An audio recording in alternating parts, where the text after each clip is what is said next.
ഏറ്റവും നല്ലൊരു ജ്യൂസാണ്. അതുകൊണ്ടാണ് ഞാൻ നിങ്ങൾക്ക് വേണ്ടിയിട്ട് ഞാനിട്ട് തന്നത്. അതുപോലെ നിങ്ങളെൻ്റെ ഓരോ റെസിപ്പീസും മറക്കാതെ ചെയ്ത് നോക്കണം, ടൈം കിട്ടുമ്പോഴൊക്കെ ചെയ്ത് നോക്കണം കേട്ടോ. അപ്പോൾ ഇന്ന് ഞാൻ ചെയ്യാൻ പോകുന്നത് നമ്മുടെ കൊല്ലം സ്റ്റൈലിലുള്ള തേങ്ങ അരച്ച കറിയില്ലേ, തേങ്ങ അരച്ചിട്ട് അത് നമ്മൾ മാങ്ങായിട്ടും വയ്ക്കും, പുളിയിട്ട് വയ്ക്കും, അങ്ങനെയൊക്കെ ഓരോ രീതിയിൽ നമ്മൾ വയ്ക്കും. ഞാനിന്ന് കുടംപുളി ഇട്ടാണ് വയ്ക്കുന്നത്, നമ്മുടെ കൊല്ലം സ്റ്റൈലിലുള്ള തേങ്ങ അരച്ച കറി. അതെങ്ങനെയാണ് ചെയ്യുന്നതെന്ന് നോക്കാം. ഇന്ന് ഫ്രഷ് മീൻ കിട്ടിയിട്ടുണ്ട്, ഞാൻ അതുകൊണ്ടാണ് ചെയ്യുന്നത്. മറ്റേത് ഞാൻ ആഴ്ചയിൽ പോയിട്ടാണ് മീൻ സ്റ്റോർ ചെയ്ത് വയ്ക്കുന്നത്. ഇന്ന് എനിക്ക് ഫ്രഷ് ആയിട്ട് കിട്ടിയതുകൊണ്ട് ഞാൻ തേങ്ങ അരച്ച് കറി വെച്ച് നിങ്ങളെ കാണിക്കാമെന്ന് വിചാരിച്ചു. അപ്പോൾ അതെങ്ങനെയാണ് ചെയ്യുന്നത് നോക്കാം.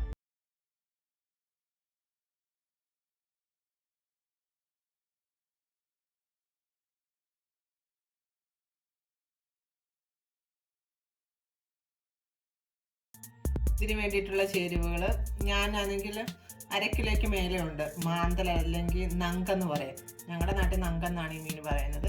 ആ മീനാണ് എടുത്ത് വെച്ചിരിക്കുന്നത്. അതിന് വേണ്ടിയിട്ടുള്ള തേങ്ങ ഞാൻ 1/2 മുറി തേങ്ങയാണ് എടുത്ത് വെച്ചിരിക്കുന്നത്.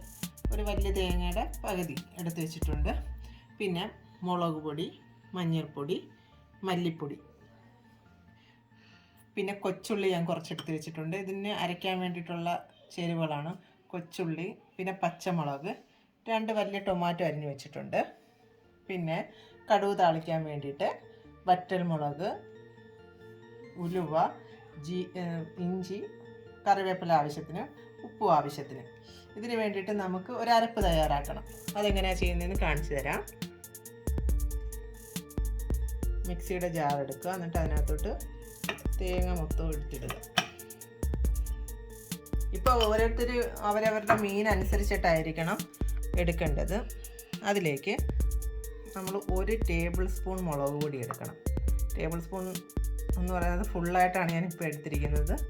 ആ 1 ടേബിൾ സ്പൂണിൻ്റെ 1/2 ടേബിൾ സ്പൂൺ ആയിരിക്കണം എപ്പോഴും നമ്മൾ മല്ലിപ്പൊടി എടുക്കേണ്ടത്.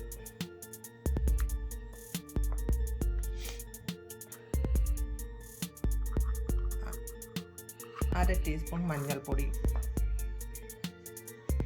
കുറച്ച് ഉലുവയും കൂടി ഇട്ട് നമുക്കിങ്ങനെ കൊടുക്കാം അതിൻ്റെ കൂട്ടത്തിൽ തന്നെ. എന്നിട്ട് ആവശ്യത്തിന് വെള്ളം ഒഴിച്ച് നല്ല നൈസായിട്ട് അങ്ങ് അരച്ചെടുക്കണം. അരച്ചിട്ട് ഞാൻ കൊണ്ടുവരാം. പരുവം കാണിച്ച് തരാം. അരച്ചിട്ട് മിക്സിയിൽ അരച്ചിട്ട് വന്നിട്ടുണ്ട്. അതുകൊണ്ട് ഈ പരുവത്തിലായിരിക്കണം അരച്ചെടുക്കേണ്ടത്. നല്ല ഫൈനായിട്ട് അരഞ്ഞിട്ടുണ്ട്. ഇതെങ്ങനെ കറി വയ്ക്കുന്നതെന്ന് നോക്കാം. കറി വയ്ക്കാൻ വേണ്ടിയിട്ട് ചട്ടി എടുത്ത് വയ്ക്കുക. അതിലേക്ക് 1 സ്പൂണോളം എണ്ണ ഒഴിച്ച് കൊടുക്കുക. എണ്ണ ഭയങ്കര കട്ടിയാണ്. എണ്ണ ചൂടായി വന്നിട്ടുണ്ട്. എണ്ണ നല്ല കട്ടിയായിരുന്നു. എണ്ണ ചൂടായി 1 സ്പൂണോളം എണ്ണ മതി കേട്ടോ, കൂടുതൽ എണ്ണ വേണ്ട. എണ്ണ ചൂടായി വരുമ്പോഴത്തേക്ക് നമുക്ക് കുറച്ച് ഉലുവ ബാക്കിയില്ലേ, അതിട്ട് കൊടുക്കാം. പൊട്ടിക്കാം.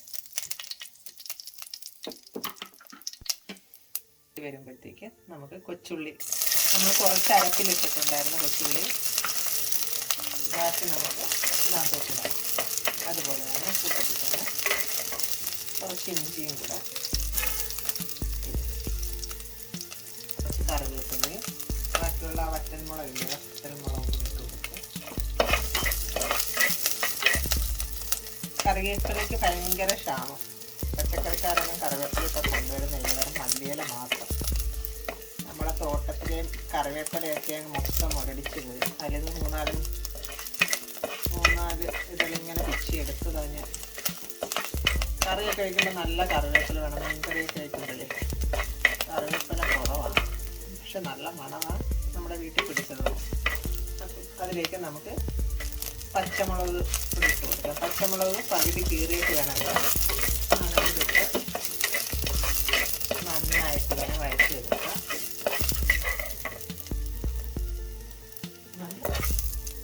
അതിലേക്ക് നമുക്ക് അരിഞ്ഞു വെച്ചിരിക്കുന്ന ടൊമാറ്റോയും കൂടെ ഇട്ട് കൊടുക്കാം.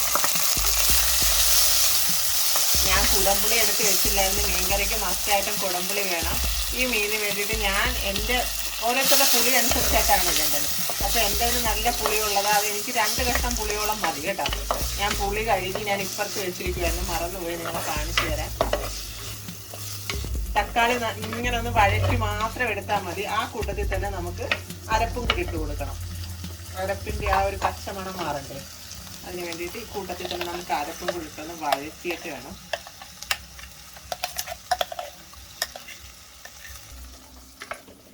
നന്നായിട്ട് ഇങ്ങനെ വഴറ്റി കൊടുക്കാം. ഇച്ചിരി ഞാൻ മ്യൂട്ട് ചെയ്ത് വെച്ചിരിക്കുമായിരുന്നു കടുക് വറുത്തപ്പോഴത്തേക്ക്. അത് നല്ല ഹൈ ഫ്ലെയിമിൽ വെച്ചിട്ട് നന്നായിട്ട് വഴറ്റി കൊടുക്കാം. തേങ്ങാക്കറി ആകുമ്പോഴത്തേക്ക് അല്ലെങ്കിൽ ഇങ്ങനെ പച്ചമണം വരും. അതാണ് ഈ കടുക് വറുത്തിട്ട് നമ്മൾ ഇങ്ങനെ ഒന്ന് അരപ്പിൻ്റെ മണം മാറുന്നിടം വരെ ഒന്ന് ചൂടാക്കിയിട്ട് കറി വെച്ച് നല്ല ടേസ്റ്റാണ്. നന്നായിട്ട് തിളച്ചിട്ടുണ്ട്. ആ ടൈമിൽ നമുക്ക്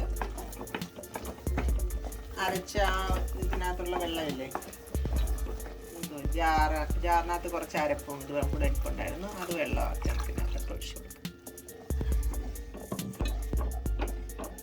അതുപോലെ ആ കൂട്ടത്തിൽ പുളിവെള്ളവും കൂടെ, പുളിവെള്ളത്തിലിട്ട് ഇട്ടിട്ടുണ്ടല്ലോ, പുളിവെള്ളവും കൂടെ ഇട്ട് കൊടുക്കും.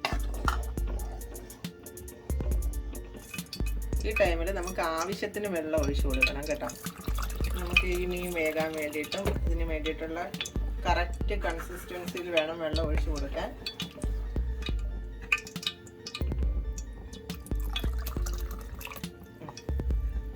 ഇതിൽ തന്നെ ഉപ്പും കൂടെ നമുക്ക് ഇട്ട് കൊടുക്കാം.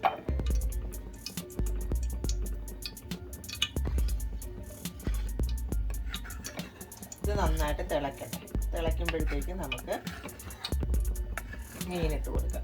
ഇതൊന്ന് തിളച്ച് വരുമ്പോഴാണ് മീനിട്ട് കൊടുക്കേണ്ടത്. ആവശ്യത്തിനുള്ള വെള്ളവും ഉപ്പും എല്ലാം ആയിട്ടുണ്ട്. തിളക്കട്ടെ. അപ്പോഴത്തേക്ക് നമുക്ക് മീനിട്ട് കൊടുക്കാം.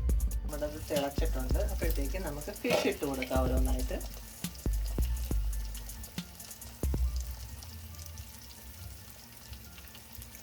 ഫിഷ് ഓരോന്നായിട്ട് ഇട്ട് കൊടുക്കാം. ഇത് ഓരോ നാട്ടിലും ഓരോ സ്റ്റൈലിലായിരിക്കും വയ്ക്കുന്നത്. ഇത് ഞാൻ എൻ്റെ നാട്ടിലെ രീതിയിലാണ് ഞാൻ വയ്ക്കുന്നത്. എന്നിട്ട് നന്നായിട്ടൊന്നിങ്ങനെ ഇളക്കി കൊടുക്കുക.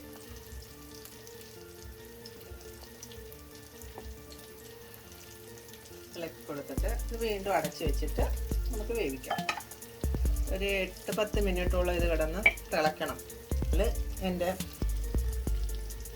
ഫിഷ് ഫ്രൈ ആകുന്നുണ്ട്, ഇത് ബീൻസ് തോരനാകുന്നുണ്ട്. എല്ലാം ഒരേ സ്റ്റവിൽ തന്നെ നടത്തിക്കൊണ്ടിരിക്കുകയാണ്. അപ്പം മക്കളെല്ലാം വീട്ടിലുള്ളത് കൊണ്ടിട്ട് ഉച്ചയ്ക്ക് തന്നെയാണ് പണി. മറ്റേത് രാവിലെ തന്നെ എൻ്റെ പണിയും തീർത്തിട്ട് ഞാൻ മാറിയിരിക്കുമായിരുന്നു. അപ്പം എല്ലാവരുടെയും വീട്ടിൽ ഇന്ന് എന്തൊക്കെയാണ് കറി? എൻ്റെ വീട്ടിൽ നിന്ന് ബീൻസ് തോരൻ, ഫിഷ് ഫ്രൈ, പിന്നെ മീൻ കറി, പിന്നെ ചേട്ടൻ രാവിലെ കൊണ്ട് ചമ്മന്തിയും രസമൊക്കെ ഉണ്ട്. കറി വെച്ച് തിളക്കുന്നുണ്ട്. നമുക്ക് നോക്കാം എന്തായാലും നമ്മുടെ കറി. 8 മിനിറ്റ് ആയിട്ടാ. മീനൊക്കെ നന്നായിട്ട് വരും. ഇത് പെട്ടെന്ന് വെന്തുടയുന്ന മീനാട്ടാ. ഇതിനകത്ത് തവി വെച്ചൊന്നും നമുക്ക് ഇളക്കാൻ പറ്റത്തില്ല, അല്ലെങ്കിൽ അത് പൊടിഞ്ഞു പോകും. ആ ടൈപ്പ് മീൻ. അപ്പം നമ്മൾ സൂക്ഷിച്ച് ഇളക്കിയാൽ മതി. മീനൊക്കെ നന്നായിട്ട് വെന്തിട്ടുണ്ട്. ഞാൻ നോക്കട്ടെ ഉപ്പും പുളിയൊക്കെ ഉണ്ടായിരുന്നു.